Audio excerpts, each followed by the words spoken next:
Hello everyone, my name is Barb and I want to say thank you to the Dayton Go Red team for inviting me to share some words of hope and encouragement with you. As we are living in these extraordinary times, I want to congratulate you for saying yes, for being a part of the Go Red virtual experience. Our hearts are at the center of everything that we are. It's this idea that we believe that our love comes from giving ourselves away to everyone before taking time for ourselves. You know, when my daughter Samantha was just 3 years old, one Saturday morning, she ran down the steps across the foyer and she jumped on top of her dad's chest. And he said, "Ooh, Sammy, be careful. You don't want to wake the bear."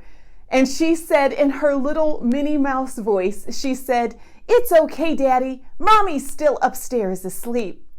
You see, back in my younger days, when my kids were small and life was busy, I believed that the way that I showed love to others was giving them everything that I had, all of my energy, all of my time, all of my passion.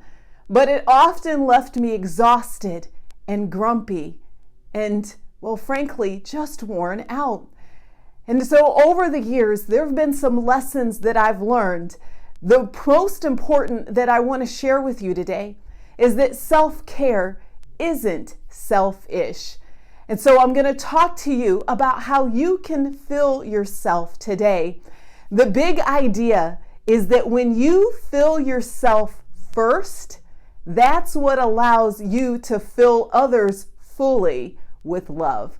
That if you want to have enough love and passion and energy and excitement to share with others, that you've got to fill yourself first. This talk, it doesn't matter what age or stage of life you're in, all of us, we have to learn how to fill ourselves first if we want to fill others, whether it's our family, our friends, our co-workers, even strangers, if we want to fill them fully with love.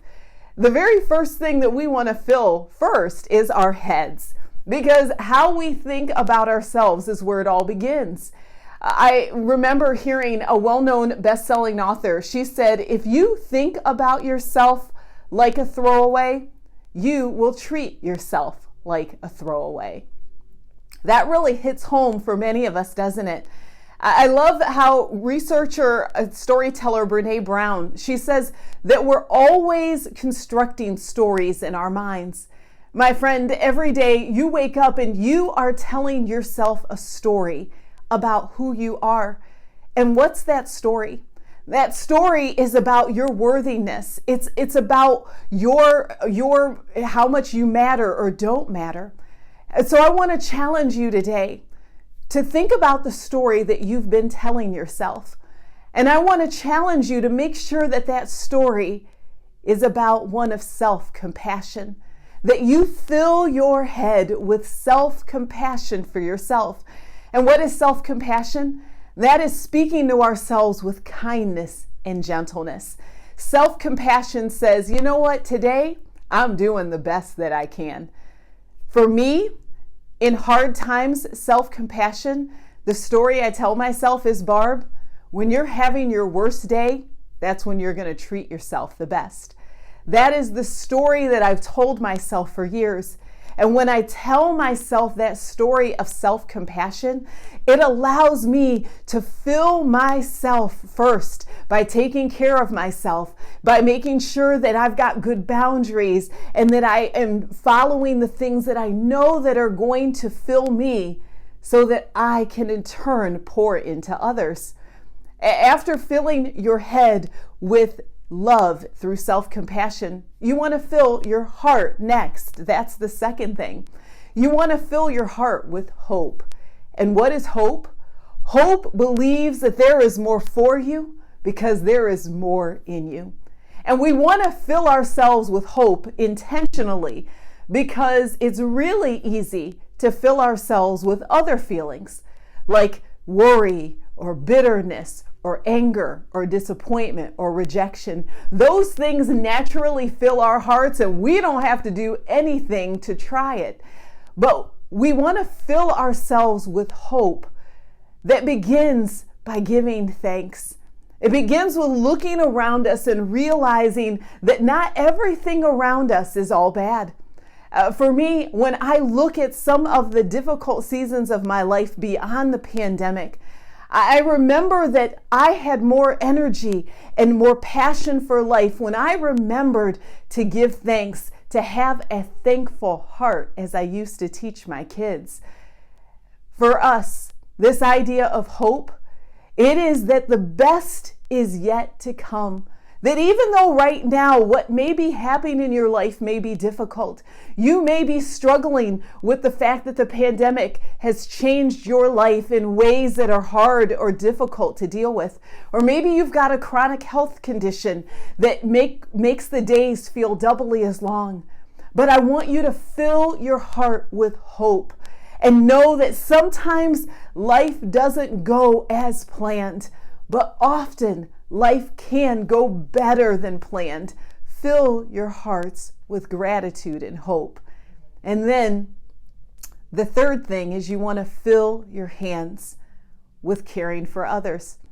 The person who best exemplifies this for me is my grandmother, Magnolia. When I was a child, my grandmother, her heart was filled with anger and bitterness and resentment, because my grandfather had had a long-term affair that had broken her heart as well as their marriage.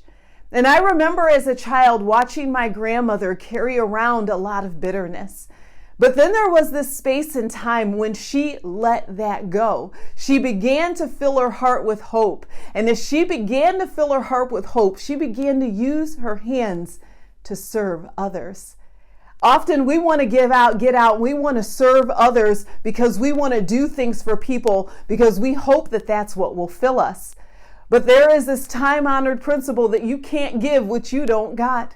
And so my grandmother learned first she needed to fill her head with self-compassion, and then she had to fill her heart with hope, and that's what allowed her hands to be able to serve others.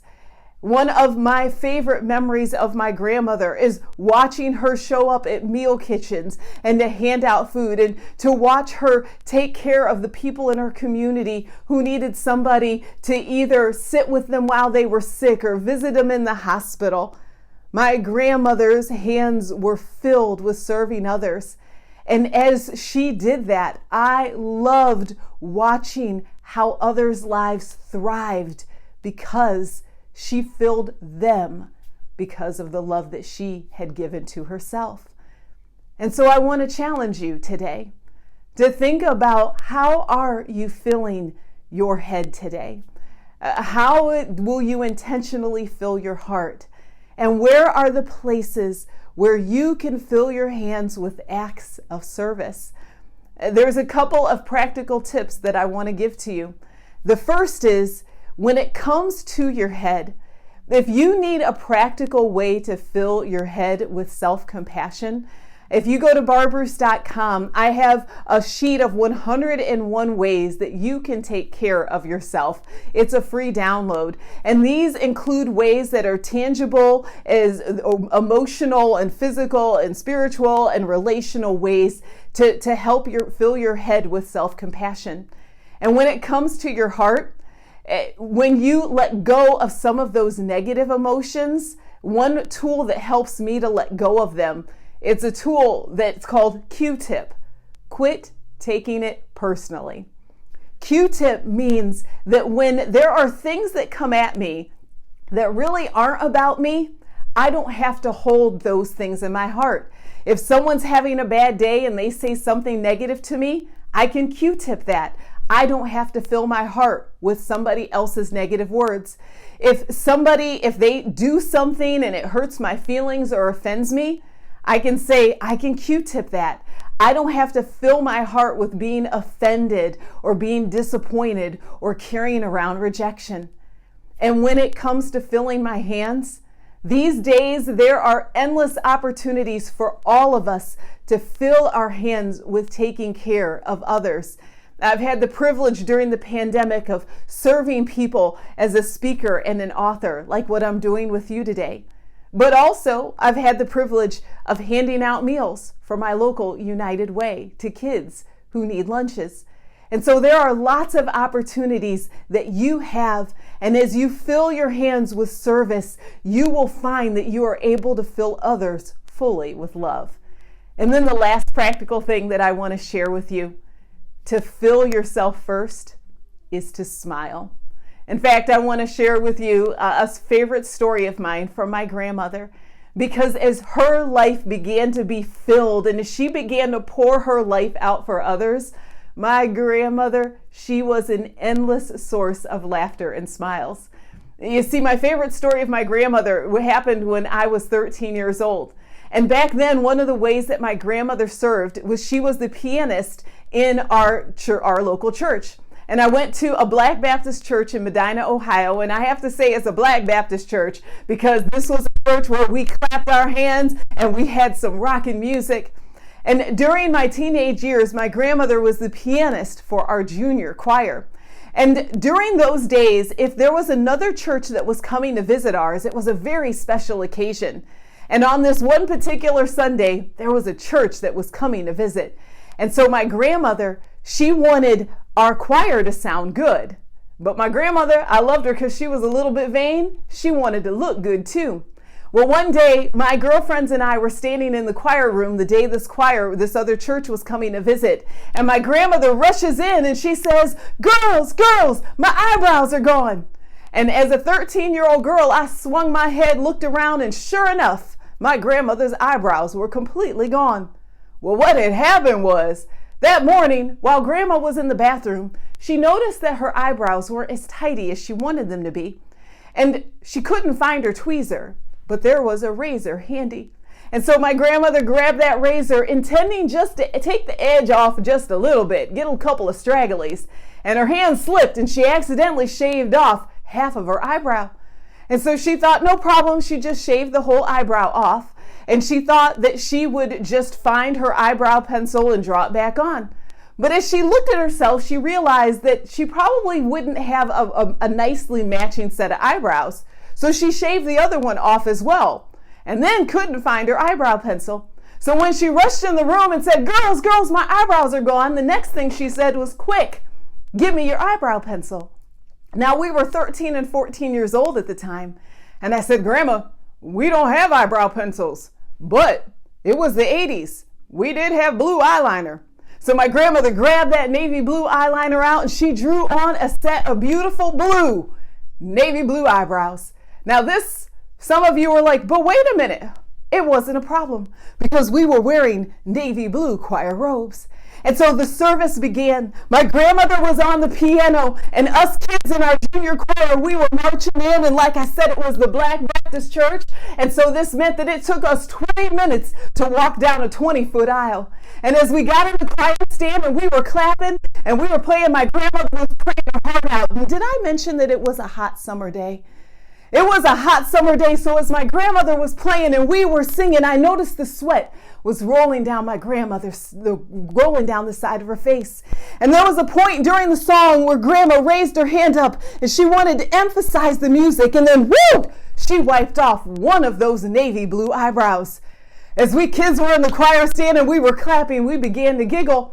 And Grandma, she wanted to give us that disappointed look, but that's really hard to do when you only have one eyebrow. Well, it took us a moment to get ourselves together, and Grandma started playing again, and we were clapping again, and Grandma started sweating again. And as you can imagine, it didn't take long before Grandma raised her arm off and she wiped off that other blue navy eyebrow. And we kids lost it in the choir stand. We were laughing, and Grandma, she was trying to give us the mean face, but you can't do a mean face without eyebrows.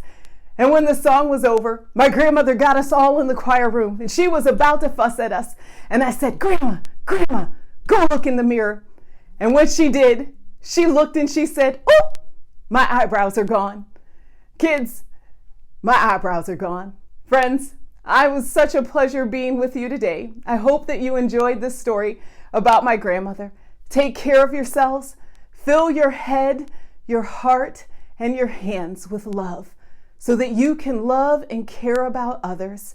Bless their lives, and yours can be blessed as well. Bye. Bye-bye.